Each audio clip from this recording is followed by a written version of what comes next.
بسم اللہ الرحمن الرحیم من قال ان الاحکام الشرعیۃ غیر متضمنۃ لشیء من المصالح فقولہ باطل۔ حضرت شاہ ولی اللہ رحمۃ اللہ علیہ نے اپنی کتاب حجت اللہ بالغہ کا آغاز جو کیا ہے تو انہوں نے گویا ایک طرح کا یہ کہیے کہ مقدمہ لکھا ہے، اور وہ پچھلی نشست میں پورا ہو گیا تھا، اور شاہ صاحب رحمۃ اللہ علیہ اب یہ بات بیان کرنے کے لیے کہ شریعت کے جتنے بھی احکامات ہیں ان میں کوئی نہ کوئی مصلحت ضرور ہوتی ہے، اور وہ ایسے ہی نہیں ہیں، تمہید کے طور پر کچھ چیزیں ذکر کرتے ہیں، اور اب وہ جب اپنے موضوع پر لکھتے ہیں تو ان کا قلم بڑا سیال ہے، بہت واضح ہے، رواں ہے، اور کسی جھجک کے بغیر اپنے موقف کو ثابت کرنے کے لیے وہ پورے دلائل کے ساتھ اور ٹھہر کے بات کرتے ہیں، اور یہ ان میں بڑا کمال ہے اور علم کی بڑی پختگی اور سنجیدگی ہے، جس سے پتہ چلتا ہے کہ زندگی انہوں نے ایسے ہی نہیں گزاری، بلکہ جن علوم کو بھی حاصل کیا ان علوم کی غرض و غائب کو، ان چیزوں کو اچھی طرح سمجھے ہوئے تھے۔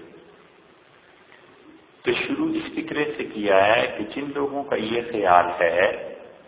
کہ شریعت کے احکامات کو پورا کرنے میں کسی مصلحت کا لحاظ نہیں ہے، تو ایسے لوگوں کا قول باطل ہے، غلط ہے، صحیح نہیں ہے، درست نہیں ہے۔ شریعت پر جتنا بھی ہم عمل کرتے ہیں اس کے پس پشت کوئی نہ کوئی حکمت ضرور کار فرما ہوتی ہے، اور ایسے نہیں ہوا کرتا کہ شریعت کسی چیز کا حکم دے اور آدمی بس اس کام کو کرنے لگ جائے اور یہ سوچے کہ اس کام کے پورا کرنے میں کوئی حکمت نہیں۔ اب شاہ صاحب رحمۃ اللہ علیہ 4-5 سطروں کے بعد اپنی اس ایک فکرے کی تشریح اور مثال کے بعد پھر دھڑا دھڑ مثالیں لاتے چلے جائیں گے کہ دیکھو اس کام میں یہ حکمت ہے، اس میں یہ حکمت ہے، اس میں یہ حکمت ہے۔ تو سمجھانے کا مقصد ان کا بس اتنا ہے کہ جن لوگوں کا خیال ہے کہ شریعت کے کاموں میں کوئی عقلی چیز نہیں ہے، ان لوگوں کی بات درست نہیں۔ شاہ صاحب رحمۃ اللہ علیہ کی اس بات کو بڑھاتے ہوئے آپ دیکھیں گے کہ ایک تصور ہے لوگوں میں، اور وہ یہ ہے کہ جو تمہیں خدا اور اس کے رسول صلی اللہ علیہ وسلم کا حکم ملے بس چپ کر کے اس پہ عمل کر، جو کچھ تمہیں بتایا جا رہا ہے اس کو بغیر کھود اور تحقیق کے بس اسی طرح مان دو، اور ایک مکتبہ فکر اس کے مقابلے میں اور ہے، اور وہ کہتے ہیں کہ جو بات بھی کسی نے بتائی ہے وہ کیوں مانتے ہیں، اس کے پیچھے کیا حکمت ہے۔ شریعت نے یہ حکم دیا ہے تو یہ حکم اس پہ عمل کرنا ہے یا نہیں کرنا، اور پھر اسی بات کو جب اس مکتبہ فکر کے لوگ بڑھاتے ہیں تو وہ کہتے ہیں کہ اچھا یہ بھی بتاؤ کہ جو آدمی یہ کہہ رہا ہے یہ شریعت کا حکم ہے، وہ کہنے والے کی اتھینٹسٹی کیا، وہ آدمی اس قول کا جو قائل ہے خود یہ جانتا بھی کچھ ہے یا ایسی ہی بات کر رہا ہے۔ تو دو بہت واضح مکاتب فکر ہیں۔ ایک مکتبہ فکر کہتا ہے کہ جو کچھ اللہ اور رسول کے نام پر تمہارے پاس آ گیا ہے چپ کر کے مانو، بات نہ کرو۔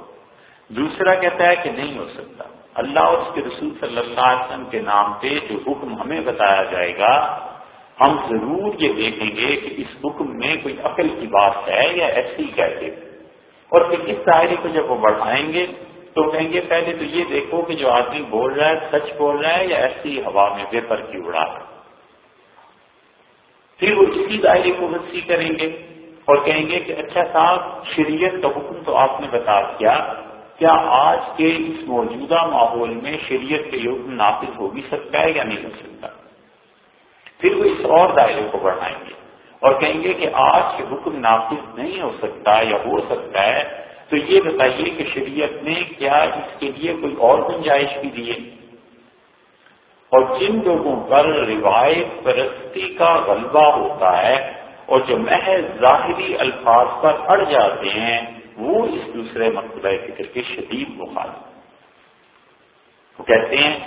ظاہر میں جو لفظ آ گیا ہے بس اس لفظ کی پابندی ضروری ہے، جو مرضی ہو جائے، حضور اکرم صلی اللہ علیہ وسلم نے یہ کہہ دیا ہے، قرآن نے یہ کہہ دیا ہے، لہذا اس بات کو مانا جانا ضروری ہے۔ ہم ایک انچ ادھر سے ادھر نہیں ہوں گے، زمانے میں کچھ ہوتا رہے، کتاب و سنت میں یہ آ گیا، الفاظ یہ آ گئے۔ اور دوسرا مرتبہ فکر وہ کہتے ہیں کہ بھئی الفاظ کے پیچھے ایک مفہوم ہے، حضور اکرم صلی اللہ علیہ وسلم کی مراد کیا تھی، قرآن کے اس کہنے کی مراد کیا تھی، یہ ہو رہی ہے کہ جو کچھ الفاظ تم نے کہہ دیے بس مانتے چلے جاؤ۔ یہ دو مکاتب فکر امت میں رہے ہیں اور اس میں لڑائی اور نزاع تک کی نوبت پہنچی ہے، لوگ لڑے بھی ہیں، اور جو لوگ خاص طور پہ اجتہاد کے شدید مخالف تھے اور ماحول کی گھٹن چاہتے تھے اور ان کے نزدیک ذرہ برابر رسول اللہ صلی اللہ علیہ وسلم کے اور قرآن کے الفاظ سے ادھر ادھر ہونا کفر کے مترادف سمجھا جاتا تھا، وہ اب بھی ہیں، پہلے بھی تھے، اور اہل علم ہر دور میں ان کی مخالفت کرتے چلے آئے۔ حضرت شاہ ولی اللہ رحمۃ اللہ علیہ کا، ہمارے اساتذہ کا، اور جن لوگوں سے ہم نے کم سے کم علم کو حاصل کیا، ان میں اکثر و بیشتر کیا سارے کے سارے لوگ دوسری طرف کے تھے، پہلی طرف کے نہیں تھے۔ اس لیے لازمی سی بات ہے کہ ہم اپنے اساتذہ کے اسباب اور جو کچھ ان سے دین کا تھوڑا بہت کچھ شعور، دو چار لفظ پڑھنے کی تمیز آئی ہے، ہم اس سے ہٹتے ہیں۔ ہم کہتے ہیں جو کچھ انہوں نے کہا ہے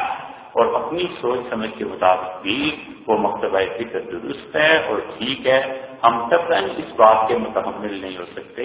کہ صحیح بخاری میں یہ لفظ آ گیا ہے لہذا اس لفظ کی پابندی ضروری ہے، قرآن میں یہ لفظ کہہ دیا ہے، اس لفظ سے ہم نے ہٹنا نہیں ہے چاہے کچھ بھی ہو جائے۔ ہم کہتے ہیں ایسی بات نہیں۔ حضرت شاہ ولی اللہ رحمۃ اللہ علیہ نے پوری کتاب اس موضوع پہ لکھ دی،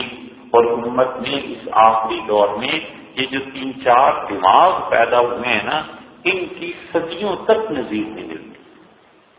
ہر دور میں، ہر امت میں جو قرون آئے ہیں، جو صدیاں آئی ہیں، کوئی نہ کوئی آدمی اللہ بھیجتا ہی رہا۔ اور امام اکبر یہ شاہ ولی اللہ رحمۃ اللہ علیہ تھے جو اس مکتبہ فکر کی نمائندگی کرنے والے تھے۔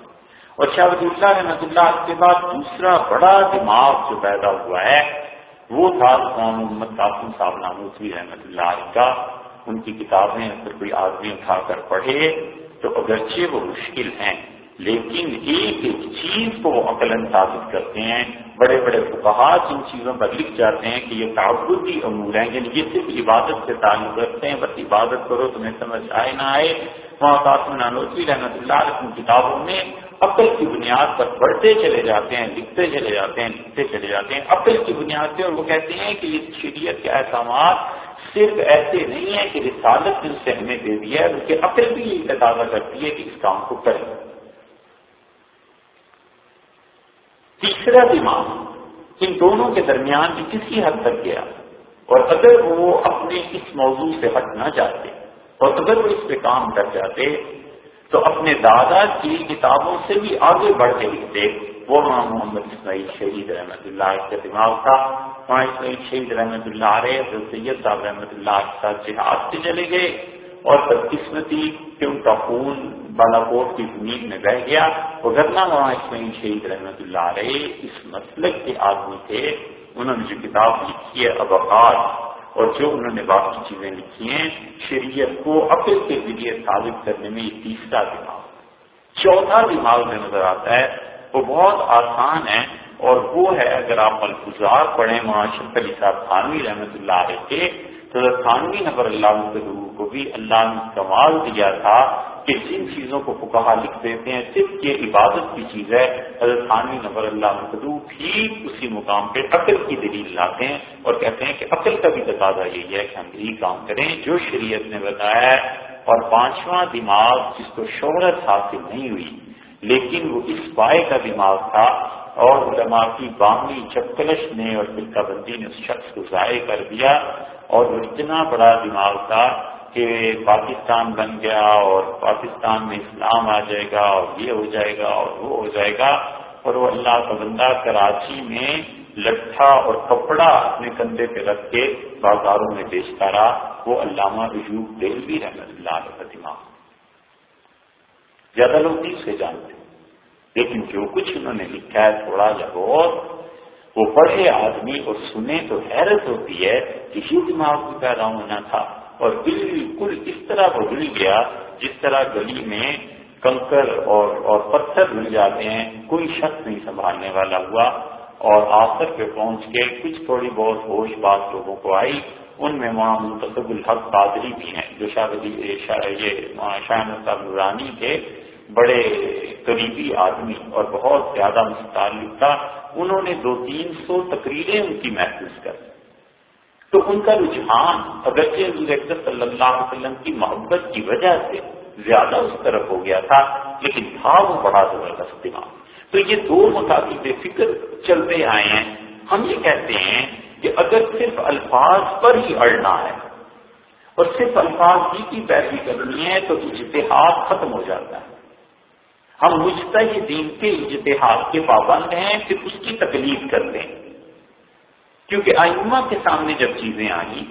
تو انہوں نے صرف یہ نہیں دیکھا کہ رسول اللہ صلی اللہ علیہ وسلم یہ لفظ کہتے ہیں لہٰذا اس کی پابندی ضروری ہے، انہوں نے کہا اجتہاد کا راستہ کھلا ہے، رسول اللہ صلی اللہ علیہ وسلم کا فرمان اس کے مطابق چاہتے کیا تھے، انہوں نے کہا اس چیز کو چاہتے تھے لہذا اس پہ فتوا دو۔ انہوں نے الفاظ کو ایک طرف رکھا اور جو شریعت کی روح اور دین کا مفہوم تھا وہ سمجھنے کی کوشش کی۔ شریعت کے روح اور مفہوم سمجھنے کے میں مطلب نہیں ہے کہ جو کچھ ایوب خان نے فیلڈ مارشل نے اپنے دور میں کیا اور بڑا اس زمانے میں شورا ہوا کہ شریعت کے ہر کام میں ایک روح ہے، اس روح تک پہنچو اور نماز کی روح کیا ہے اور اسلام کی روح کیا ہے، اس گمراہی کی طرف نہیں آ رہے ہیں۔ لیکن ہم کہتے ہیں کہ مجتہدین نے جو کچھ اجتہاد کیے اور سمجھے وہ برحق تھے، اگر ہم اس دروازے کو بند کر دیں تو امت کے لیے کوئی راستہ باقی نہیں رہتا۔ اور اس کے مقابلے میں، اس اجتہاد کے مقابلے میں ایک چیز آئی عدم تکلیف، تو انہوں نے کہا جو کچھ ائمہ مجتہدین سمجھے ہیں ہمارے لیے کوئی ضروری نہیں ہے، حتیٰ کہ صحابہ کرام رضی اللہ عنہ جو کچھ حدیث سے سمجھے ہیں ہم اس کو ماننے کے لیے تیار نہیں ہیں، ہم صرف ان الفاظ کی پیروی کریں گے جو کتاب و سنت میں ہیں۔ اور یہ بہت بڑا گمراہی کا راستہ عدم تکلیف کا کھلا کہ جو لفظ جس کی سمجھ میں جو کچھ آ گیا بس اس کو لے اڑا اور اس نے کہا حدیث نہیں آ۔ مثلا ہمارے زمانے میں دیکھیں ایک آدمی فون کرتا ہے اور کہتا ہے صاحب مجھے ٹیلی فون کے 50 سیٹ چاہیے۔ وہ آدمی دکاندار سنتا ہے اور وہ سوچتا ہے کہ میرے پاس تو 50 سیٹ نہیں ہے، کہتا ہے کیسے سیٹ چاہیے؟ وہ کہتا ہے جی اس طرح کے جاپان کے چائنا کے پلان کے بنے ہوئے۔ یہ سوچتا ہے کہ وہ سیٹ جو ہے پلان جگہ پہ ملتا ہے، کہتا ہے جی ٹھیک ہے میں آپ کو دیتا ہوں۔ اس نے کہا کتنے میں دو گے؟ اس نے کہا جی 1000 روپے۔ اس نے کہا جی 1000 روپے میں یہ 100 سیٹ شام کو مجھے بھیج دیجیے۔ اس نے فون بند کر کے دوسری طرف فون کیا اور جس دکاندار کے پاس وہ 150 سیٹ پڑا ہوا تھا اسے کہا مجھے ہاتھ بھیج تو اس سیٹ 800 روپے میں۔ اس نے 800 دے دی، مان گیا۔ اب یہ کہتا ہے بیچ والا کہ یہ جو 800 روپے کے حساب سے ہے میں تمہیں رقم بھجوا دوں گا، شام کو لے لینا اور یہ سیٹ فلاں جگہ پہنچا دوں۔ اب اس نے ان سیٹس کو دیکھا ہی نہیں بیچ میں سرے سے، اور وہاں پر پہنچ گئے سیٹ، تو پر سیٹ اس نے 200 روپے بیچ میں کما دیے نا، بغیر کچھ کیے صرف 2-3 کال کر کے۔ حدیث میں آیا ہے رسول اللہ صلی اللہ علیہ وسلم فرمایا تم میں سے کوئی آدمی سودا نہ کرے جب تک کہ چیز پر قبضہ نہ کر لے۔ اب اس کے پاس تو چیز تھی نہیں، ٹیلی فون سیٹ تھے نہیں، اس نے کیا کیا؟ فقہاء کے پاس جب یہ احادیث پہنچی انہوں نے کہا بات صحیح ہے، رسول اللہ صلی اللہ علیہ وسلم بالکل سچ فرمایا، لیکن اجتہاد کے اعتبار سے انہوں نے کہا کہ کسی معاشرے میں ایمانداری کے ساتھ یہ چلن ہو جائے۔ نبی کریم صلی اللہ علیہ وسلم اسی لیے چاہتے تھے کہ کسی کو دھوکہ نہ ہو۔ اب سیٹ اس نے لیے نہیں، ادھر سے بھیج دیے، اس سے جب 50 سیٹ ٹوٹے ہوئے نکل آئے پھر کیا ہوگا؟ تو اختیار کا تقاضا تو یہ تھا کہ یہ سیٹ اپنے پاس لے لیتا۔ اس نے دوسرے پر اعتبار کر کے قیاس کی ٹھیک بھجوانا، گڑبڑ نہ اس کے لیے بالکل گڑبڑ نہیں ہوگی، اسے پرانا تجربہ ہے کہ میرا دوست ہے، سچ کہتا ہے، دل دے گا، اس نے اس بنیاد پر 200 روپے کما لیے، وہ کہا کہتے ہیں بالکل ٹھیک کیا ہے، اس لیے کہ رسول اللہ صلی اللہ علیہ وسلم جو احتیاط فرمانا چاہتے تھے وہ احتیاط کا مقصد حاصل ہو گیا، جب مقصد حاصل ہو گیا تو سودا پورا ہو گیا۔ یہ تو ہو گئی حنفی فقہا ہی نہیں، مالکی فقہا کی بھی بات، یہ سب یہی کہتے ہیں۔ دوسری طرف جو الفاظ پیڑے ہوئے ہیں وہ کہیں گے یہ سودا ٹھیک ہی نہیں ہوا، 200 روپے حرام ہو گئے تمہارے، تم اس میں کمیشن کھا ہی نہیں سکتے، کیونکہ رسول اللہ صلی اللہ علیہ وسلم نے فرمایا تھا پہلے قبضے میں لے لے۔ یہ ہے ایک چھوٹی سی مثال کہ عقل کا استعمال نہ کرے اور ظاہری الفاظ میں اگر اٹک جائے تو دنیا کے 20 مسائل اس وقت ایسے ہیں جو نہیں حل ہو سکتے، کوئی سوال ہی پیدا نہیں ہوتا۔ یہ مسئلہ اب رہا دنیا کا کہ امام محمد رحمۃ اللہ کے زمانے میں پیش آ گیا، اور امام محمد رحمۃ اللہ سے لوگ فتویٰ پوچھتے رہے کہ حضرت یہ بیانہ دینا کیسا ہوتا ہے، تو ان کا بیانہ دینا جائز نہیں ہے، چیز کے پورے پیسے ادا کرو اور چیز پوری خرید لو، کیونکہ بیانہ دے دیا، 100 روپے کی چیز بنوانی تھی، جوتا 200 روپے کا بنوانا تھا، اس نے 100 روپے دے دیے۔ اب جوتا اگر ٹھیک نہیں بنا اور وہ اڑ جائے جوتا بنانے والا کہ نہیں جوتا ٹھیک ہی بنا، اس کے 100 روپے ضائع ہونے کا خدشہ ہے، اور ادھر وہ جوتا بنا دے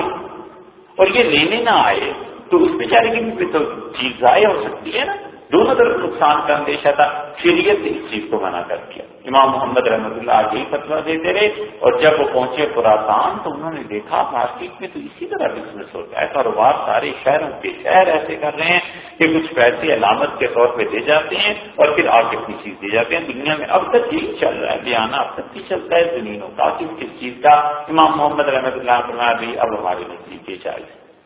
ان کا حضرت آپ نے فتویٰ بدل لیا، کہنے لگے ہاں فتویٰ بدل لیا، کیونکہ پہلے ہمیں معاشرے میں ایسے چال چلن کا علم نہیں تھا، عربوں میں نہیں ہوتا تھا، ہم جب ایران آئے کہ ہم نے دیکھا اور لوگوں کو اس پہ اطمینان ہے، لہٰذا ٹھیک ہے۔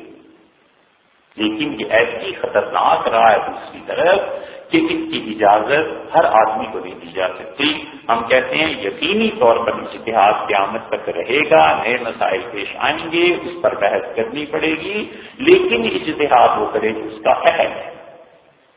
جو لوگ کہتے ہیں نا کہ مولوی صاحب اجتہاد کی اجازت ہونی چاہیے، بھائی کس نے روکا ہے اجتہاد سے؟ ہوتی ہے، نئے نئے مسائل پیش آتے ہیں، جن لوگوں کے دل میں اللہ کا خوف ہے وہ پوچھتے ہیں آخر مسئلے، یہ چھوٹے موٹے اجتہاد کی باتیں چلتی رہتی ہیں مفتیوں میں۔ مسئلہ یہاں پر اٹک جاتا ہے کہ جب ہم کہتے ہیں یہ مریض بیمار ہے، ڈاکٹر کے پاس لے کے جاؤ وہ علاج کرے، اور دوسرا آدمی کہتا ہے نہیں میں خود ہی علاج کر دوں گا، بس اس کو ڈاکٹر کے پاس، ہم کہتے ہیں مر جائے گا۔ یہ تم اجتہاد کا رٹا لگا رہے ہو، ہم اجتہاد کے قائل ہیں، لیکن ہم کہتے ہیں اہل آدمی اجتہاد کرے، نہ اہل نہ کرے، نہ اہل کرے گا تو دین برباد کر دے گا۔ وہ کہتے ہیں نہیں ہم ہی کریں گے، چاہے ناظرہ قرآن بھی نہ پڑھنا آتا ہو، مگر اجتہاد ہم کریں گے۔ اب یہ جو دوسرا مرتبہ ذکر ہے حضرت شاہ ولی اللہ رحمۃ اللہ علیہ کا، اور یہ جو دماغ تھے،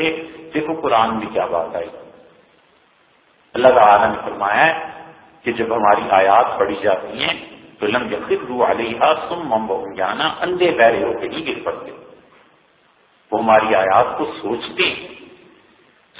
ہیں خدا نے کیا کہا ہے، کس عظیم ذات نے یہ کتاب نازل کی ہے، تو سوچتے ہوئے ایسی چیزیں منکشف ہوتی ہیں ان پہ کہ بے اختیار رو پڑتے ہیں قرآن کو سن کے۔ حضور اکرم صلی اللہ علیہ وسلم کی بات سن کے طبیعت پر خاص اثر مرتب ہوتا ہے، اس لیے کہ عقل کا استعمال کرتے ہیں، وہ گرنا تو ہونا تو یہ چاہیے تھا کہ اندھا پیدا ہو کے گر جائے گی، بس اللہ نے کہا سبحان اللہ، سے پوچھے بھی سبحان اللہ مطلب کیا، اللہ تعالیٰ کو کہتا ہے مطلب نہیں پتا لیکن اللہ نے کہا، اللہ نے کہا ایسے نہیں، سوچ سمجھ۔ حضور اکرم صلی اللہ علیہ وسلم کے سامنے یہ چیز پیش آئی ہے، حضرت علی رضی اللہ عنہ کو کہا کہ اپنا آدمی کے متعلق یہ رپورٹ ہے، یہ گواہیاں ہیں، اسے قتل کرا۔ سیدنا علی رضی اللہ عنہ چلے گئے، اور علی رضی اللہ عنہ نے جا کے دیکھا تو آدمی نہا کر ابھی کنویں سے نکلا ہی تھا، تو علی رضی اللہ عنہ بالکل صاف تلوار لے کے گئے تھے اور اسی طرح واپس آ گئے، اور رسول اللہ صلی اللہ علیہ وسلم سے عرض کیا کہ اللہ کے رسول، وہ جو آپ نے اس کے قتل کے لیے مجھے بھیجا تھا اس کو جو حد جاری کرنی تھی، تو میری اتفاق سے اس پہ نگاہ پڑ گئی، وہ تو نہا کے نکلا تھا، تو مرد ہی نہیں۔ تو رسول اللہ صلی اللہ علیہ وسلم علی تم نے ٹھیک کی، حضرت علی رضی اللہ عنہ کو برا نہیں کہا، اگر حضرت علی رضی اللہ عنہ اڑ جاتے کہ تیرے قتل کا حکم تو رسول اللہ صلی اللہ علیہ وسلم دیا ہی ہے، مار کے ہی چھوڑنا ہے، مارتے تھے. یہ ہے فرق جو شروع سے چلا آ رہا. حضرت عمر رضی اللہ عنہ کے پاس خط آیا. حضرت عمر رضی اللہ عنہ خط پڑھا تو حضرت حاطب رضی اللہ عنہ کا خط تھا. انہوں نے اس میں پڑھا تو دیکھا کچھ غلام بھی ہیں. فرمایا کس کے غلام؟ ان کا حاطب کے. حضرت حاطب رضی اللہ عنہ بدری صحابی تھے، کوئی معمولی آدمی تھوڑی. حضرت عمر رضی اللہ عنہ کا کیا ہے؟ حضرت حاطب رضی اللہ عنہ خط میں لکھا کہ امیر المومنین یہ میرے نوکر ہیں، باغ میں ڈاکہ ڈال رہے تھے، رنگے ہاتھوں پکڑے گئے، اور میں اپنے جو باقی عملے کے ارکان ہیں ان کے ذریعے پکڑوا کے آپ کے پاس بھیج رہا ہوں، سب کے ہاتھ کاٹ گئے. حضرت عمر رضی اللہ عنہ نے کہا تم نے کیوں چوری کی تھی؟ انہوں نے کہا کہ ہمیں کھانا کم ملتا تھا. حضرت عمر رضی اللہ عنہ نے حاطب رضی اللہ عنہ کو لکھا کہ حاطب لوگوں کو یہ شکایت ہے تم سے کہ تم انہیں کھانا پورا نہیں دیتے، تو تم جب اپنے ملازمین کو کھانا پورا نہیں دو گے تو وہ لامحالہ چوریاں کریں گے، اور اس سے تم مجھے لکھتے ہو کہ میں ان کے ہاتھ کاٹ دوں. میں تمہیں کیوں نہ کہوں کہ تم کیا کر رہے؟ نہیں ہاتھ کاٹ دوں، آزاد کر کے فرمایا چاہو. حتیٰ کہ ان کے اپنے دور میں جب قحط پڑا ہے 17 ہجری کا، وہ عام الرمادہ کہلاتا ہے. رمادہ کا مطلب ہر طرف ریت ہی ریت اڑتی تھی، مٹی مٹی اڑتی تھی، بارش ہوئی نہیں تھی، فصلیں لگی نہیں. تو عمر رضی اللہ عنہ نے کیا کیا؟ انہوں نے پہلا کام تو یہ کیا کہ جب قحط کی ہر طرف سے اطلاعات آئیں تو انہوں نے کہا کہ اس سال کسی کا ہاتھ نہیں کاٹا جائے. اب ہوتا کوئی اور، وہ کہتا ہے دیکھو امیر المومنین نے چوریوں کی اجازت دے دی، ڈاکوں کی اجازت دے دی، اس کا کیا مطلب؟ حضرت عمر رضی اللہ عنہ کا کسی کا ہاتھ نہیں کاٹا جائے گا، ہم کسی پہ حد جاری نہیں کریں گے. اور دوسری بات جو صحیح بخاری میں آئی ہے 50-60 میل کے قریب چراگاہ کی، یعنی 50-60 میل آپ لمبائی اور چوڑائی میں دیکھیں تو اس اسلام آباد سے بڑی جگہ بن گیا تھی. یہ شہر اتنا بڑا شہر آباد ہو سکتا تھا پوری چراگاہ کی سرکاری گھوڑوں کے لیے. اور عمر رضی اللہ عنہ اس زمانے میں کہا تھا کہ یہاں اتنی گھاس اگاؤ کہ 10,000 جانور بے وقت چل سکیں اور گھاس ختم نہ. اسلم تھے رحمت اللہ علیہ، اس ساری چار دیواری کے بہت سے ملازمین تھے اور اس میں اسلم جو تھے وہ نگران تھے. تو عمر رضی اللہ عنہ کا آئے تشریف لائے چراگاہ میں اور فرمایا اسلم کی ساری چراگاہ کے دروازے کھول دو. اور عقل دیکھو اس زمانے میں بھی کیسی کام کرتی تھی. انہوں نے فرمایا کہ اس شہر میں مدینہ منورہ میں ایسے غریب لوگ رہتے ہیں کہ جن کے پاس صرف ایک جانور ہے، اونٹ یا اونٹنی، اور اس پر وہ پانی ڈھوتے ہیں، لوگوں کے گھروں میں لے جاتے ہیں، اور اگر ان کا جانور مر گیا تو ان کی کفالت کا بوجھ خزانے پر آ کر پڑے گا، مجھ پہ پڑے گا. تو میں ان لوگوں کی کفالت کیسے کر سکتا ہوں؟ اس لیے چراگاہ کو کھول دو اور مت پوچھو ان سے، جو بھی چرانے آتا ہے اپنے جانوروں کو اسے چرانے دو. 2 آدمیوں کو نہ آنے دینا، ایک حضرت عثمان رضی اللہ عنہ کو اور ایک عبد الرحمن بن عوف رضی اللہ عنہ کو. فرمایا ان دونوں کے لیے پابندی ہے، یہ سب کو بتا دو کہ ان کے جانور چرنے نہیں آئیں گے، باقی جو بھی آئے گا اس کو آزاد. اور پھر کہنے گے کہ عثمان اور عبد الرحمن کہیں گے کہ عمر نے ظلم کیا ہے، لیکن میں نے اس لیے یہ کہا ہے کہ ان کے باغات ہیں اور وہ اپنے جانوروں کو بھرے ہوئے کھجور کے درخت توڑ کر بھی اگر کھلا دیں تو 1 سال کا نقصان ان کی معیشت پر کچھ اثر نہیں ڈالتا. ان کو اللہ نے اتنا کچھ دیا ہے تو 1 سال نہیں کمائیں گے نفع، پھر کیا ہو گیا، اپنے باغات کھلا دیں تو 1 سال، مگر جہاں پر ان کے جانور نہیں چلے. یہ کیا ہے کہ اس عقل کا استعمال ہے شریعت کے ساتھ، وگرنہ کسی کی ہمت ہو سکتی ہے کہ کتاب و سنت بھی آیا ہے کہ چور کا ہاتھ کاٹ دینا چاہیے اور عمر رضی اللہ عنہ کہیں کہ اس سال کسی کا ہاتھ نہیں کٹے گا. یہ ہے وہ مقتضى فکر جو حضرت شاہ ولی اللہ رحمۃ اللہ نے اسے پروان چڑھایا. اور شاہ صاحب رحمۃ اللہ علیہ فرماتے ہیں کہ جن لوگوں کا خیال یہ ہے کہ شریعت جو کام کہتی ہے اس میں کوئی مصلحت ہی نہیں ہے تو قد یظن ان الاحکام الشرعیۃ غیر متضمنۃ لشیء من المصالح.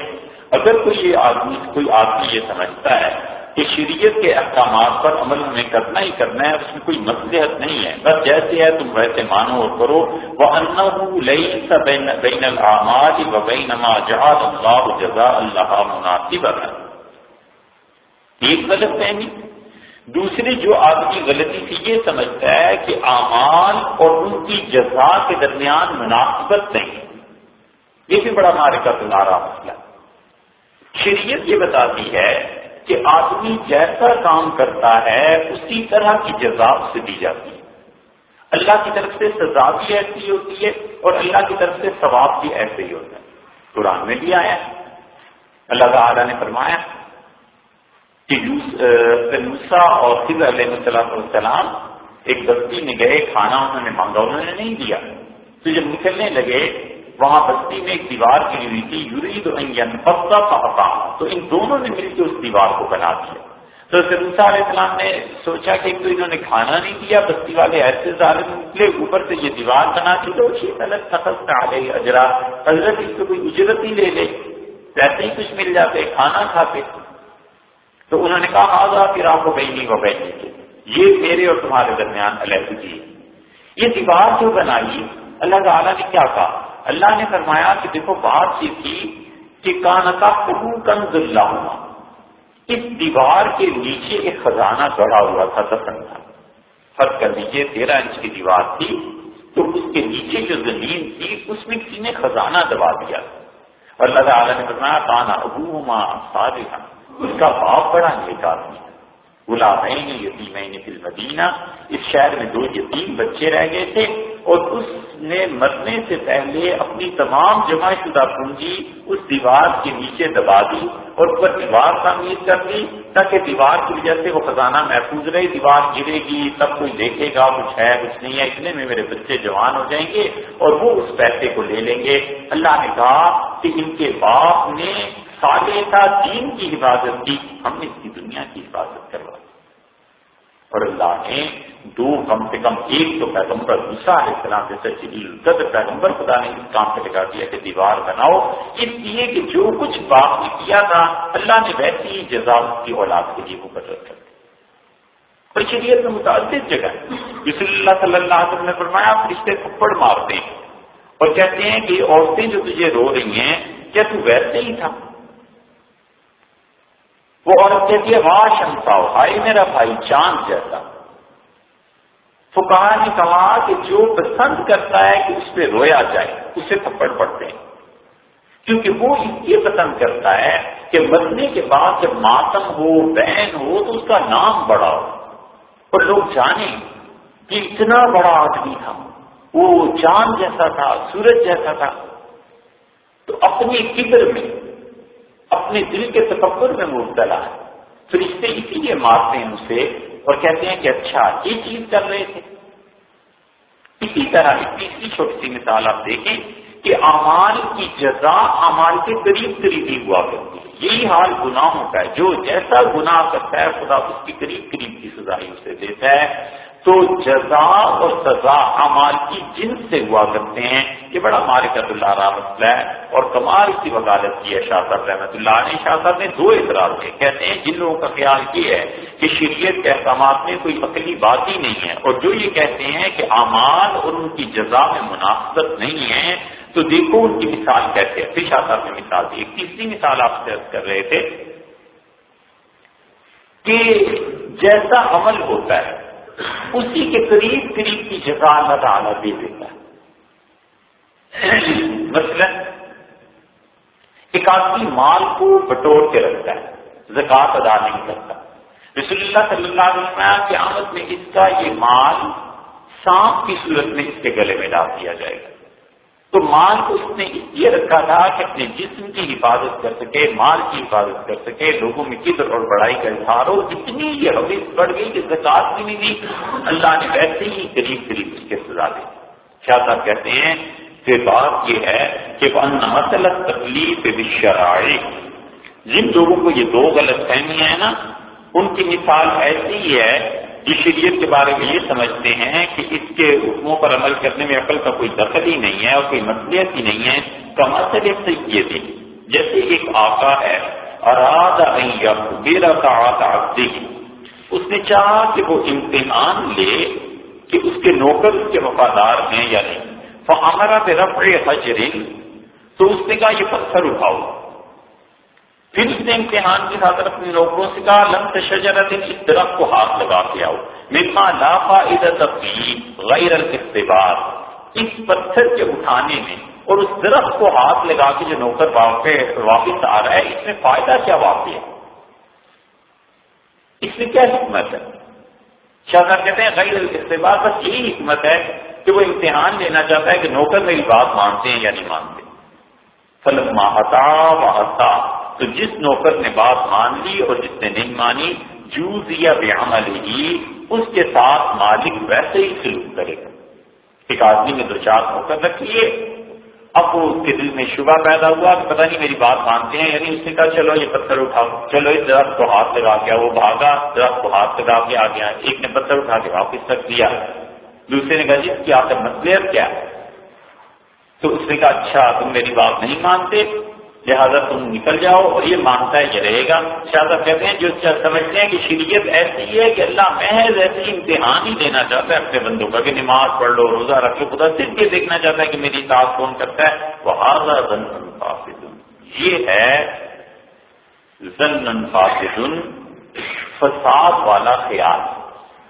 شاہ صاحب کہتے ہیں جو لوگ یہ سمجھتے ہیں ان کا گمان غلط ہے، اور پھر تکذب السنت واجماع القرون المشہود لها بالخیر، اور رسول اللہ صلی اللہ علیہ وسلم کی سنت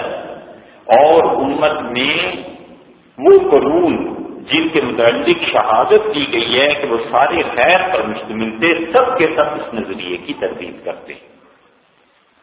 سنت کہتے اس نظریے کی تردید کرتی ہے۔ نظریہ کیا ہے کہ اللہ تعالیٰ محض نماز روزہ باقی ساری شریعت امتحان کے طور پر کر رہا ہے، یہ کچھ فائدہ بھی ہے۔ شاہ صاحب رحمۃ اللہ فرماتے ہیں یقیناً فوائد ہیں اور عقل کی باتیں ہیں۔ اگر کوئی یہ سمجھتا ہے کہ اللہ امتحان ہی دے رہا ہے تو اس کا یہ ظن فاسد ہے، غلط خیالات کا مالک ہے وہ، اور ایسا خیال ہے کہ رسول اللہ صلی اللہ علیہ وسلم نے سنت کی اطلاع کی ہے، اور جو امت کے وہ قرون جن کے متعلق شہادت ہے کہ وہ خیر کے دور تھے وہ بھی جتاتے ہیں۔ کون سے دور خیر کے تھے؟ 3 دور۔ رسول اللہ صلی اللہ علیہ وسلم فرمایا خیر القرون قرنی، میرا زمانہ سب سے اچھا۔ پھر آپ نے فرمایا میرے بعد صحابہ کرام رضی اللہ عنہ کا زمانہ، پھر تابعین کا زمانہ، یا تو 3 دور کے تھے۔ یا بعض لوگ کہتے ہیں کہ رسول اللہ صلی اللہ علیہ وسلم کا اور صحابہ کرام رضی اللہ عنہ کا دور تقریباً ایک ہی تھا، اور وہ چلا ہے 110 ہجری تک۔ 108 ہجری میں بصرہ میں حضرت ابو طفیل رضی اللہ عنہ کا انتقال ہوا، اور بس وہ آخری آدمی تھے جنہوں نے رسول اللہ صلی اللہ علیہ وسلم کی زیارت کی تھی۔ پھر وہ کہتے ہیں دوسرا دور تابعین کا، اور تابعین کا دور جو ہے وہ مزید 100-125 سال چلا ہے، یعنی 210 215 220 ہجری تک ایسے۔ اور تیسرا دور اس کے بعد آیا ہے تبع تابعین۔ تو وہ کہتے ہیں یہ 3 دور ایسے ہیں جن میں سچائی غالب تھی۔ رسول اللہ صلی اللہ علیہ وسلم پوچھا گیا کہ ان 3 ادوار کے بعد پھر امت میں کیا ہوگا؟ اب نہ تم یکفر الکذب، پھر جھوٹ پھیل جائے گا، اور آپ نے فرمایا پھر امانت دار اور بے امانت آدمی گھل مل جائیں گے، اور کسی آدمی پر اعتبار نہیں کیا جا سکے گا۔ اس کے بعد یہ شر اس امت میں پھیل جائے گا۔ تو وہ 3 ادوار ایسے تھے کہ لوگوں پر خیر غالب تھی، لوگوں پر سچائی غالب تھی۔ بڑے بڑے ظالم اور جابر حکمران اس وقت نہیں آئے ہیں، لیکن سچ کہنے والے سچ کہتے تھے، لوگ سچ بولتے تھے۔ اس کی آپ دیکھیں تو امام بخاری رحمۃ اللہ علیہ کی پیدائش ہوئی ہے 204 ہجری میں۔ تو امام بخاری رحمۃ اللہ علیہ تھے یہ تبع تابعین کے بھی آگے شاگرد بنتے ہیں۔ امام احمد بن حنبل رحمۃ اللہ علیہ تبع تابعین کے شاگرد بنتے ہیں، امام بخاری رحمۃ اللہ کے بعد کی بات ہے نا، کیونکہ امام بخاری رحمۃ اللہ علیہ سے پہلے ہیں امام احمد بن حنبل۔ امام احمد بن حنبل رحمۃ اللہ علیہ نے جو حدیث پڑھی ہے وہ انہوں نے امام ابو یوسف رحمۃ اللہ سے پڑھی ہے، اور ابو یوسف رحمۃ اللہ علیہ وہ تبع تابعین میں سے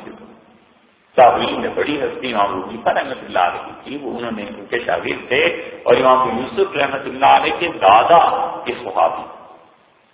انہوں نے کتاب الاموال میں لکھا ہے کہ میرے دادا رسول اللہ صلی اللہ علیہ وسلم کی خدمت میں حاضر ہوئے احد کے دن، اور اس وقت میرے دادا بچے تھے، چھوٹی عمر کے تھے، تو نبی کریم صلی اللہ علیہ وسلم نے میرے دادا کے سر پہ ہاتھ رکھا۔ یہ واقعہ ہے 4 ہجری کا احد کا، اور جو کتاب لکھ رہے ہیں کم سے کم بھی 175-176 ہجری کے قریب، یعنی تقریباً 250 سال کے بعد تو ابو یوسف رحمۃ اللہ علیہ نے لکھا ہے کہ رسول اللہ صلی اللہ علیہ وسلم ہنسے اور میرے دادا کے سر پہ ہاتھ رکھا اور واپس بھیج دیا اور لڑائی میں شرکت کی اجازت نہیں دی. اور وہ لکھتے ہیں کہ اللہ کی قسم اب تک اس ہاتھ کی برکتیں ہمیں اپنے خاندان میں محسوس ہوتی. 200 سال کے بعد بھی رسول اللہ صلی اللہ علیہ وسلم کے ساتھ جو برکتیں منسلک تھیں ان کا یہ حال تھا. تو امام یوسف رحمۃ اللہ علیہ سے پڑھا امام احمد بن حنبل. امام احمد بن حنبل خود کہتے تھے کہ جب میں بڑا ہوا تھوڑا سا تو میرے والدین نے مجھے کہا کہ سب سے پہلے حدیث پڑھانی ہے، اور ہمارے شہر میں دستور تھا تو جس شخص کے پاس سب سے پہلے مجھے لے کے گئے وہ امام یوسف رحمۃ اللہ علیہ تھے. میں نے ان سے حدیث پڑھی. تو یہ قانون شاہ صاحب رحمۃ اللہ علیہ کہتے ہیں ان کا طرز عمل جھٹلاتا ہے اس بات کو. وہ من عجز ان یعرف، اور کون ایسا شخص ہے جو اتنا بھی نہ جانتا ہو. اب اتنا نہ جانتے جانتے کرتے کرتے بھی شاہ صاحب کوئی 8 مثالیں 9 مثالیں دے گئے. کہتے ہیں کون ایسا آدمی ہے جو اتنا بھی نہ جانتا ہو کہ ان الاعمال معتبرۃ بالنیات والہیئات النفسانیہ التي صدرت منها، کہ شریعت کے اعمال کی بنیاد ایک تو نیتیں، 2 بنیادیں گنوانی. وہ کہتے ہیں جتنے اعمال ہیں ان کی بنیاد نیت ہے کہ نیت جو ہے نا اس پہ عمل کا فیصلہ ہوتا ہے. اور جو سب لوگ جانتے ہیں اور رسول اللہ صلی اللہ علیہ وسلم نے جو کمال صحابہ کرام رضی اللہ عنہ میں پیدا کیا ہے نا، اس کمال کی بات یہ ہے کہ ان میں سے کسی ایک شخص کی بھی نیت خراب نہیں تھی. عمل میں گناہ ہو سکتا ہے، ہم صحابہ رضی اللہ عنہ کو بھی معصوم تھوڑی سمجھتے ہیں، حتیٰ کہ عمل میں کبیرہ گناہ ہو سکتا ہے لیکن اس شخص کی نیت خراب نہیں. بس یہ کمال. اس لیے جو لوگ اعمال کا دار و مدار نیتوں پر نہیں سمجھتے وہ کہتے ہیں فلاں صحابی سے ایسا کام ہو گیا، فلاں صحابی سے ایسا کام ہو گیا. ہم کہتے ہیں وہ جو اس سے کام ہوا تھا اس کی نیت کیا تھی. اگر اس کی نیت ٹھیک تھی اور عمل میں غلطی ہو گئی تو نیت تو اب بھی ایک آدمی کی صحیح ہوتی ہے، اور گولی چلاتا ہے ایسے ہی ہوائی فائر کرتا ہے کسی کو لگ جاتی ہے تو کیا اس کو قتل کا حکم دے دیں گے؟ ایک آدمی کی نیت بالکل درست ہے،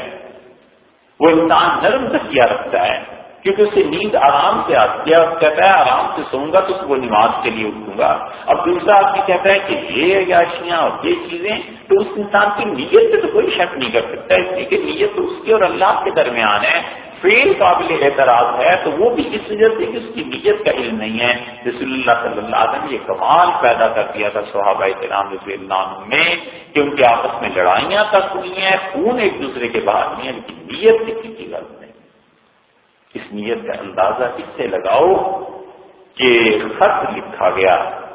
حضرت معاویہ رضی اللہ عنہ نے خط لکھا حضرت علی رضی اللہ عنہ کو. ابن کثیر نے یہ واقعہ البدایہ والنہایہ میں نقل کیا ہے، اور لکھنے والے نے پہلے حضرت معاویہ رضی اللہ عنہ کا نام لکھا، ان کا کاتب تھا، سیکرٹری تھا کہ معاویہ کی طرف سے علی رضی اللہ عنہ کے نام.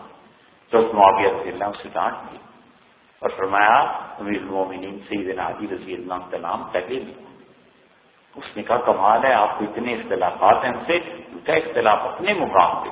لیکن یہ کون نہیں جانتا کہ علی سب سے اچھے اور علی ہی اس خلافت کے حقدار ہیں، میں نہیں. نیتیں ایسی صاف. تو کل لڑائی انہوں نے کہا وہ حضرت عثمان رضی اللہ عنہ کو خون پہ ہے، وہ ان کے ان لوگوں سے ہے جو حضرت علی رضی اللہ عنہ کا ساتھ دے رہے ہیں، وگرنہ علی رضی اللہ عنہ کے بڑا ہونے میں کسی کو اختلاف نہیں. اتنا ادب اور احترام یہ اس تربیت کا نتیجہ تھا جو رسول اللہ صلی اللہ علیہ وسلم نے کی. زیادہ کہتے ہیں شریعت کے اعمال میں بنیاد ایک تو نیتیں ہیں، دوسری وہ حیض نفسانیہ اللہ کی صدرت منہا جو کہ انسان سے ظاہر ہوتی ہے، جن سے وہ اعمال صادر ہوتے ہیں. اعمال کا دار و مدار 2 چیزوں پہ ہو گیا، ایک نیت پہ اور اس کے ساتھ ساتھ انسان کی جو حیض ہوتی ہے. مثلا نماز پڑھنے کا ایک طریقہ ہے، زکوٰۃ دینے کا ایک طریقہ ہے، حج کرنے کا ایک طریقہ ہے. اب اگر کوئی آدمی کہتا ہے کہ نماز میں پڑھوں اور 2 کی بجائے 3 سجدے کر لیا کروں اس میں زیادہ ثواب ہے، تو اس نے وہ حیض بدل دی جو امت میں متواتر چلی آتی تھی. شاہ صاحب اس لیے کہتے ہیں کہ یہ دو چیزیں شریعت کی اصل ہیں، کما قال نبی صلی اللہ علیہ وسلم، جیسے رسول اللہ صلی اللہ علیہ وسلم کا انما الاعمال بالنیات، لوگوں اعمال کا دار و مدار نیتوں پر ہے، اور رسول اللہ صلی اللہ علیہ وسلم کے علاوہ اللہ تعالیٰ نے یہ فرمایا کہ لن ینال اللہ لحومها ولا دماؤها ولکن ینالہ التقوی منکم، اللہ کو نہ خون پہنچتا ہے تمہاری قربانیوں کا، نہ گوشت پہنچتا ہے، بلکہ اللہ تعالیٰ کو تمہارے دل کا تقوی پہنچتا ہے۔ انما الاعمال بالنیات مشہور حدیث ہے، آپ نے سنی ہوگی، پڑھی بھی ہوگی، اس کو چھوڑتے آگے چلتے ہیں۔ اللہ تعالیٰ نے کہا کہ ہم تمہاری نیتوں کو دیکھتے ہیں، یہ کیوں کہا کہ اللہ کا گوشت نہیں پہنچتا اور خون نہیں پہنچتا؟ قرآن نے بعض چیزیں ایسی کہی ہیں کہ جب تک آدمی نے عربوں کی جاہلیت کے ادوار کا مطالعہ نہ کیا ہو، اور خاص طور پہ جاہلیت کی شاعری کو نہ پڑھا ہو، وہ آیات سمجھ میں نہیں آتی۔ مثلاً قرآن نے کہا ایک جگہ، اللہ تعالیٰ نے فرمایا ہے کہ جوا اور شراب اسمہما اکبر من نفعہما، یہ جوئے کا نفع کم ہے اور اس کا نقصان زیادہ ہے۔ ابھی جوئے میں کیا نفع ہے؟ لوگ بہت دلائل دے دیتے ہیں، جوئے میں یہ نفع ہے کہ پیسہ جلدی آ جاتا ہے، یہ ہو جاتا ہے، وہ ہو جاتا ہے، لیکن اگر عربوں کی جاہلیت کو پڑھا ہوا ہو تو پھر اتنی باتیں کرنے کی ضرورت ہی پیش نہیں آتی۔ ہوتا یہ تھا کہ یہ عرب بنیادی طور پہ بڑے کھلے دل کے مالک ہیں، اب بھی عربوں جیسی سخاوت کون کر سکتا ہے؟ پیسہ لٹاتے تھے کھلا، جو گھر میں آیا اٹھا کر دے دیا۔ جب اسلام آیا تو اسلام نے یہی سخاوت ان کی قائم رکھی، اور صرف یہ پابندی لگائی کہ جو ضروریات زندگی ہیں ان کو خرچ نہیں کرنا۔ عربوں کا جو مزاج اس وقت تھا اب بھی یہی تھا، اور جاہلیت کے زمانے میں جو جوا کھیلتے تھے اس لیے تھوڑا ہی کھیلتے تھے کہ کوئی پیسے کمانے یا پیسے زیادہ آ جائیں گے۔ اب تو جواری یہی کرتے ہیں نا، پیسے کے لیے جوا کھیلتا ہے، وہ کھیلتے تھے خوشی میں۔ اور جس دن جوا کھیلنا ہوتا تھا عربوں کے جن سرداروں نے، وہ پہلے سے اعلان ہو جاتا تھا، اور جوئے کی جگہ مقرر تھی صفا پہاڑی، صفا اور مروا پہاڑی، مروا کے یا صفا کے قریب وہ بیٹھتے تھے،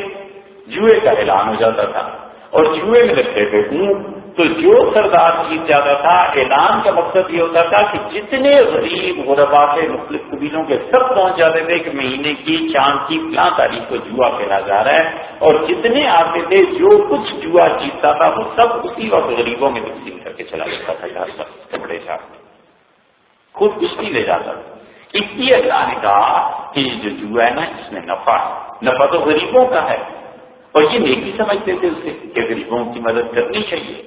حضور اکرم صلی اللہ علیہ وسلم کی دعوت کا اثر اور ان میں تبلیغ کا اثر ایسے ہی نہیں تھا،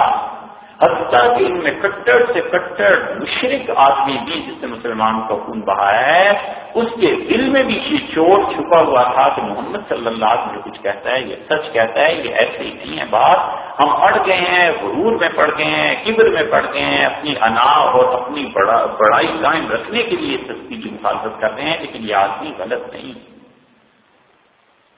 عمر بن العاص رضی اللہ عنہ کے والد اس کی بڑی واضح مثال ہے۔ عمر بن العاص رضی اللہ عنہ کے والد کی عاص ابن وائل جو تھا، قرآن نے اس کی مذمت میں آیات نازل کی ہیں اور اللہ نے اسے دھمکی دی ہے۔ اس نے کہا کہ خدا کی کتاب پڑھتے ہو، شام کو جب بیٹھتے ہو تو تمہاری مجلس میں کون آتا ہے؟ یہ مکہ مکرمہ کے غریب غربے آتے ہیں، میرے پاس آیا تو تمہیں پتہ چلے سرداروں کی محفلیں کیسے چلتی ہیں۔ اللہ نے فرمایا کم احسن نزیہ، جہنم میں ہم اس سے پوچھیں گے کہ کس کی محفل سجتی۔ خدا نے بڑے سخت الفاظ کے لیے نازل کیے ہیں۔ یہ حضرت عمر بن العاص رضی اللہ عنہ والد کا عاص ابن وائل، اور یہی ہے وہ بدبخت جو بلال رضی اللہ عنہ وغیرہ کو دھوپ پہ لدا دیتا تھا، آگ پہ ان کے سینے پہ پتھر رکھ دیتا تھا۔ جب یہ مرا ہے تو حدیث کی کتابوں میں جہاں اس کے حالات آئے ہیں، اس نے مرنے سے پہلے کہا کہ اللہ کی راہ میں 100 اونٹ دینا، خیرات کرنا، اس لیے کہ ایک آدمی کی قیمت 100 اونٹ تھی نا، تو اس نے چاہا کہ 100 اونٹ دے کے اپنے آپ کو جہنم سے بچانا۔ اس نے کہا 100 اونٹ دینا، اور پھر اگلا جملہ اس نے کہا کہ ممکن ہے یہ چیز مجھے آخرت میں نفع دے۔ وہ بھی آخرت تمہارے لیے اتنی عزیز تھی اور نفع کی توقع تھی تو کلمہ کیوں نہیں پڑھ لیا؟ رسول اللہ صلی اللہ علیہ وسلم جو بار بار کہتے تھے نا آخرت میں اللہ کو جواب دینا ہے، کوئی نہ کوئی چور تو دل میں تھا نا۔ اسی طرح یہ بات ہے اللہ نے یہ جو کہا ہے کہ اللہ کو خون نہیں ملتا اور گوشت نہیں ملتا بلکہ تقویٰ کو دیکھتا ہے، اس کا کیا مطلب ہے؟ اصل میں یہ عربوں کی جاہلیت کے دور میں یہ مینا میں ذبح کرتے تھے قربانی، اور اب بھی ہے، اس وقت بھی تھا، سارے غریب لوگ جمع ہو جاتے تھے اور گوشت جتنا کٹتا تھا اس لیے سکھا دیتے تھے اور سکھا کے بیچتے تھے۔ اسی لیے جو بخاری میں آیا نا کہ ایک آدمی آیا اور رسول اللہ صلی اللہ علیہ وسلم کو دیکھ کے کانپنے لگا، تو نبی کریم صلی اللہ علیہ وسلم اپنے پاس بٹھایا اور آپ نے فرمایا کہ کیوں ڈرتے ہو مجھ سے؟ تو اس سے بولا نہیں کیا، روب کی وجہ سے بہت خاص روب تھا۔ تو آپ نے کہا تمہیں پتا نہیں ہے میں ایسی ماں کا بیٹا ہوں جو اتنی غریب تھی کہ وہ تازہ گوشت نہیں خرید سکتی تھی، تو وہ جو گوشت قربانی کے دنوں میں خشک ہو جایا کرتا تھا وہ والدہ خرید کے پکاتی تھی، تو مجھ سے ڈر کی کیا بات؟ یہ مینار سے اپنا گوشت اٹھاتے تھے، خون جمع کر لیتے تھے جانوروں کا اور آ کر بیت اللہ کی دیواروں پر مل دیتے تھے اور گوشت کے بڑے بڑے ٹکڑے بیت اللہ کے سامنے رکھتے تھے اور کہتے تھے کہ اے رب تیرا کوئی شریک نہیں اور ہم اپنی طرف سے تیری بارگاہ میں یہ نیاز پیش کرتے ہیں۔ اللہ نے اس کا رد کیا، اللہ نے کہا نہیں ینال اللہ لکم، ہمیں کوئی گوشت نہیں ملتا، ہم تک کوئی خون نہیں پہنچتا، بلکہ ہم تک تمہارا تقویٰ پہنچتا ہے کہ تمہارا دل کیسا ہے۔ شاہ صاحب کہتے ہیں وَأَنَّ الصَّلَاةَ شُرِعَتْ بِذِكْرِ اللَّهِ مُنَاجَاتِهِ، جو آدمی یہ سمجھتا ہے کہ نماز محض امتحان ہے کہ کون آدمی اللہ کی عبادت کرتا ہے اور کون نہیں کرتا، غلط سمجھتا ہے۔ دیکھو نماز کو اللہ نے اس لیے ذکر رکھا ہے شُرِعَتْ بِذِكْرِ اللَّهِ مُنَاجَاتِهِ کہ آدمی اللہ کو یاد کرے اور اللہ سے مانگے۔ نماز پڑھنا اس کی مصلحت یہ ہے کہ خدا کی یاد قائم ہوتی ہے اور آدمی لا محالہ مانگتا ہے۔ شاہ صاحب نے بڑی اچھی بات کی، اللہ نے در حقیقت انسان کی نیچر میں یہ چیز ڈال دی ہے کہ وہ سپرمیسٹیسٹی کی قائم رہے۔ بڑے سے بڑا انسان کی زندگی میں جب بھی مشکلات کے دور میں آتا ہے، کتنا ہی اڑیل اور کتنا ہی کبھی کیوں نہ ہو، اپنا سر چھپا دیتا ہے اور کہتا ہے کوئی نہ کوئی ہو جس سے جا کے بات کروں، کسی کو فون کروں، کس مصیبت میں پھنس گیا ہوں، کسی بزرگ سے دعا کراؤں۔ حتیٰ کہ اس اکبر بادشاہ کو دیکھو دین الہی ایجاد کر لیا، سورج کے 900,000 نام سورج کے جپتا تھا، پڑھتا رہتا تھا سورج کے نام، ہندوؤں کی رسومات سب کچھ، اور اکبر کی سوانے میں جب پڑھ رہا تھا تو ہنسی آئی اس بات پہ کہ اجمیر شریف جب پہنچا تو اجمیر جب بھی وہاں سے گزر ہوتا تھا 13-14 میل بادشاہ اعظم پیدل جاتا ننگے پاؤں اور جا کر حضرت کی قبر پہ سجدہ کرتا۔ تو جو بڑائی کی جگہ تھی وہ اپنی جگہ قائم ہے، وہاں سے اللہ تعالیٰ کو ہٹا دیا، حضرت وحید الدین چشتی رحمۃ اللہ کو رکھ دیا، وہاں سے اللہ کو ہٹایا سرمائے کو رکھ دیا، وہاں سے اللہ تعالیٰ کو ہٹا دیا کیپٹلزم کو رکھ لیا۔ آدمی کہتا ہے کہ کہیں نہ کہیں جھکنا ہے۔ شاہ صاحب رحمۃ اللہ علیہ کہتے ہیں اللہ نے نماز اس لیے بنائی ہے کہ تم اس کے سامنے جھکو، یہ اس کے لیے ہے۔ اقیم الصلاۃ لذکری، اللہ نے کہا ہے نماز کو قائم کرو میری یاد کے لیے۔ اور دوسری شاہ صاحب نے نماز کی جو حکمت بتائی ہے وہ کہتے ہیں وَلِتَكُونَ مَوْعِدَةً لِرُؤْيَةِ اللَّهِ تَعَالَىٰ وَمُشَاهِدَتِهِ فِي الْآخِرَةِ، یہ نماز اس لیے ہے کہ آخرت میں اللہ کی زیارت ہو سکے، اللہ کا دیدار ہو سکے۔ یہ نماز کی سب سے بڑی حکمت ہے جو لوگوں کو سمجھ نہیں آتی۔ بہت سے لوگ پوچھتے ہیں نماز کیوں پڑھیں، اس کا کیا فائدہ، غریبوں کی مدد کرو، یہ کرو وہ کرو۔ یہ پتہ لگ جائے گا اس دن جس دن اس نماز کے فوائد آئیں گے۔ شاہ صاحب رحمۃ اللہ نے بیچ میں ایک ذکر نہیں کیا، وہ بھی عرض کر دیتے ہیں۔ صحیح بخاری میں کتاب التوحید میں یہ روایت بڑی طویل آئی ہے، بالکل اس کو مختصر کر لیتے ہیں۔ رسول اللہ صلی اللہ علیہ وسلم نے دوسرے طور کا ذکر کیا۔ پہلی مرتبہ تو سب دنیا تباہ ہو جائے گی، دوسری مرتبہ جب قبروں سے اٹھیں گے تو سب سے پہلی قبر سے کون اٹھے گا؟ رسول اللہ صلی اللہ علیہ وسلم سب سے پہلا شخص میں ہوں جس کی قبر کھلے گی۔ اور آپ نے فرمایا کہ جب اٹھوں گا تو میں دیکھوں گا کہ اللہ کے عرش کا ایک پایا پکڑ کے موسیٰ علیہ السلام کھڑے۔ تو آپ نے کہا مجھے نہیں پتا کہ ان پہ بے ہوشی طاری نہیں ہوئی، یا یہ کہ وہ بے ہوش ہوئے طور میں جو، تو اللہ نے آج کے دن میں چھوٹ دے دی، یہ کہ خدا نے مجھ سے پہلے بیدار کر دی۔ اس حدیث میں بڑی گہری بات رسول اللہ صلی اللہ علیہ وسلم، آپ نے یہ جو کہا نا کہ مجھے نہیں پتا کہ موسیٰ مجھ سے پہلے ہوش میں آ گئے، تو رسول اللہ صلی اللہ علیہ وسلم یہ نہیں فرمایا وہ زندہ ہو گئے، فرمایا مجھ سے پہلے ہوش میں آ گئے۔ یہ دلیل ہے اس بات کی کہ انبیاء علیہ السلام اپنی قبروں میں زندہ ہی ہوتے ہیں، کیونکہ اگر رسول اللہ صلی اللہ علیہ وسلم یہ کہتے کہ مجھ سے پہلے وہ زندہ ہو گئے، تب تو ہم کہتے کہ پہلے وفات شدہ تھے اب زندہ ہو گئے۔ آپ نے یہ کہا ہی نہیں، آپ نے کہا مجھ سے پہلے ہوش میں آ گئے، اور آپ نے فرمایا وہ عرش کا پایا پکڑ کے کھڑے ہوں گے۔ مجھے نہیں معلوم کہ طور کی وجہ سے آپ مجھ سے پہلی فوقیت انہیں دے دی گئی یا صرف بے ہوشی آئی نہیں۔ اس کے بعد رسول اللہ صلی اللہ علیہ وسلم نے فرمایا کوئی آدمی خدا سے بات نہیں کر سکے گا سوائے انبیاء علیہ السلام، اور آپ نے فرمایا تم جاؤ گے اس جگہ اس جگہ اس جگہ، یہاں تک کہ اللہ کی طرف سے اعلان ہوگا کہ جو جس کی عبادت کرتا تھا وہ اس کے ساتھ چلا جائے، تو سورج کو لایا جائے گا اور سورج کے جتنے پرستار تھے سب اس کے پیچھے چل پڑیں گے اور سورج سمیت چلنا، اور پھر چاند کو لایا جائے گا، اور پھر آپ نے کہا سیدنا عیسیٰ علیہ السلام کو بھی لایا جائے گا، اور وہ اللہ کے یہاں دوسری روایت میں آتا ہے شفاعت نہیں کریں گے، اور وہ کہیں گے میری قوم نے اتنی میری عبادت کی ہے کہ خدا کے سامنے جانا میرے لیے اب لائق نہیں رہا، جاؤ محمد صلی اللہ علیہ وسلم۔ ان ساری احادیث میں مختلف روایات جمع کر کے عرض کر رہا ہوں۔ ایک جگہ یہ آیا ہے کہ پھر رسول اللہ صلی اللہ علیہ وسلم صرف میں اور میری امت رہ جائیں گے، اور کچھ یہودی کچھ اہل کتاب، یہ امت تو بہت بڑی تعداد میں ہوگی، کچھ یہودی اور عیسائی جو اپنے اپنے انبیاء علیہ السلام کے دور میں عقیدے کے صحیح تھے بس فرمایا وہ رہ جائیں گے۔ اور پھر رسول اللہ صلی اللہ علیہ وسلم فرمایا بڑا مشکل ہے اس حدیث کا ترجمہ کرنا۔ آپ نے فرمایا اللہ تعالیٰ آئے گا اور کہے گا کہ میرے ساتھ چلو، تو میری امت کے لوگ یہ کہیں گے کہ اللہ نے ہمارے لیے ایک خاص صورت مقرر کر رکھی ہے تو ہم تمہارے ساتھ نہیں جائیں گے، اور پھر اللہ آئے گا اس صورت میں جو صورت امت پہچانتی ہے۔ اللہ کی کیسی صورت ہے، کیا چیز ہے، کہ آج کل عقیدے جو ہمارے بیانات آ رہے ہیں اس میں سننا چاہیے، اس حدیث کو ویسے نہیں نقل کر لینا چاہیے، اس میں ہم نے تشریح کی ہے اور لمبی تشریح ہے اس کی۔ اور پھر رسول اللہ صلی اللہ علیہ وسلم جب اللہ کہے گا آپ سے کہ میں تمہارا پروردگار ہوں، تو لوگ اللہ کو دیکھیں گے، میری امت کے لوگ خوش ہو جائیں گے، اور آپ نے فرمایا میری ساری امت سجدے میں گر جائے گی، اور میری امت میں جو لوگ باقی ہوں گے ان میں وہ بھی ہوں گے جو منافق تھے، اور وہ بھی ہوں گے جو ریاکاری سے سجدہ کرتے رہے تھے، اور وہ بھی ہوں گے جو فاسق و فاجر تھے۔ اور آپ نے فرمایا کہ امت جب کہے کہ اللہ تم سے کہے گا کہ میرے ساتھ چلو، تو کہیں گے یقیناً بلا شبہ اللہ کوئی رب ہے، اور اللہ کے ساتھ چل پڑیں گے، اور سب خدا کو دیکھ کے سجدہ کریں گے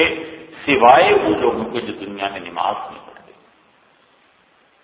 اور اللہ کہے گا کہ دنیا میں نے کہا تھا سجدہ کرو، تم نہیں کرتے تھے، آج تم اس نعمت سے محروم ہو، اور ان کی کمر کی ہڈی رسول اللہ صلی اللہ علیہ وسلم بالکل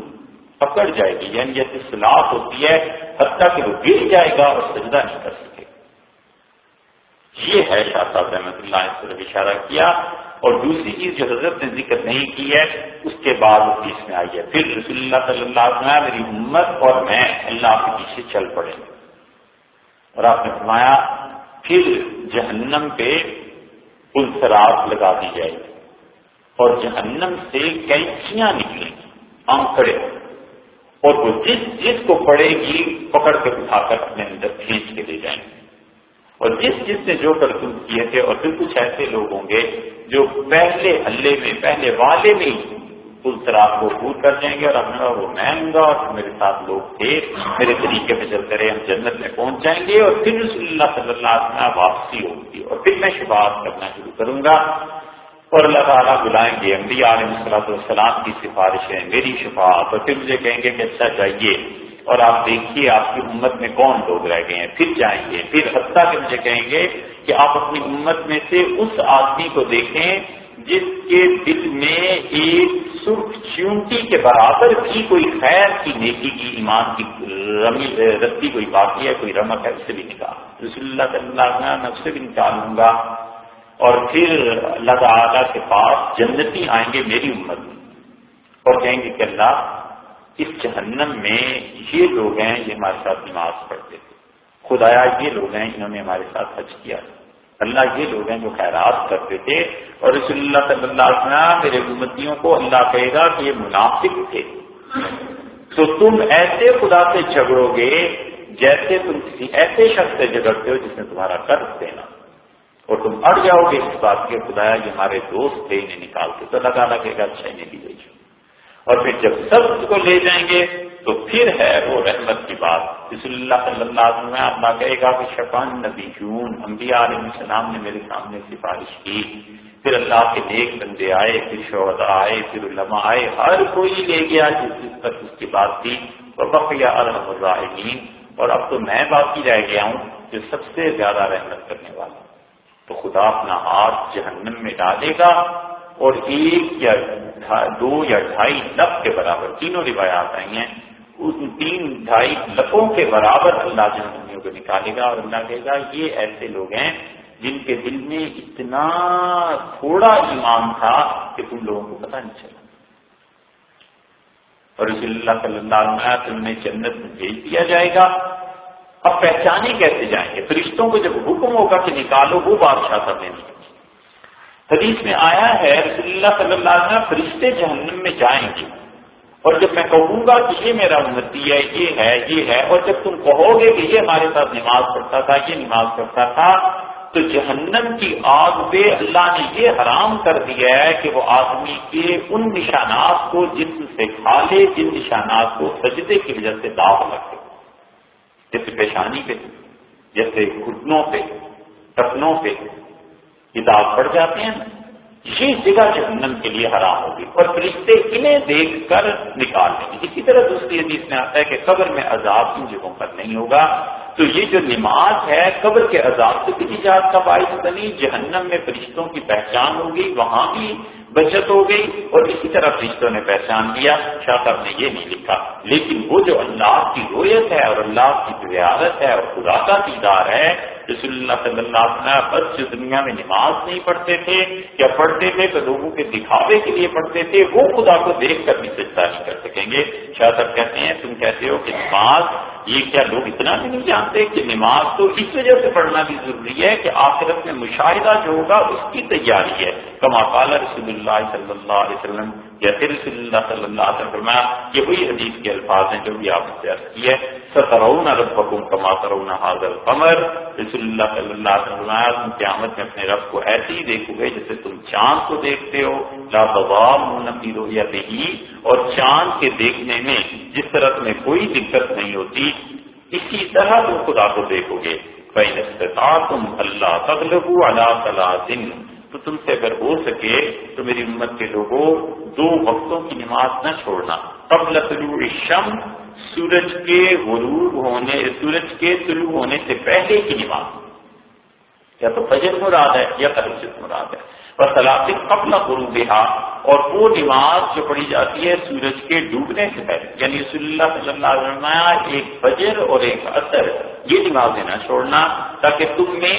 ففعلوا، ان نمازوں کو پڑھو تاکہ تم میں یہ استعداد پیدا ہو جائے، اتنی روحانیت پیدا ہو جائے کہ قیامت میں جب تم اللہ کو دیکھو تو وہ انوار، برکات، تجلیات اس کو جذب کر سکو، تم بے اختیار ہو کر۔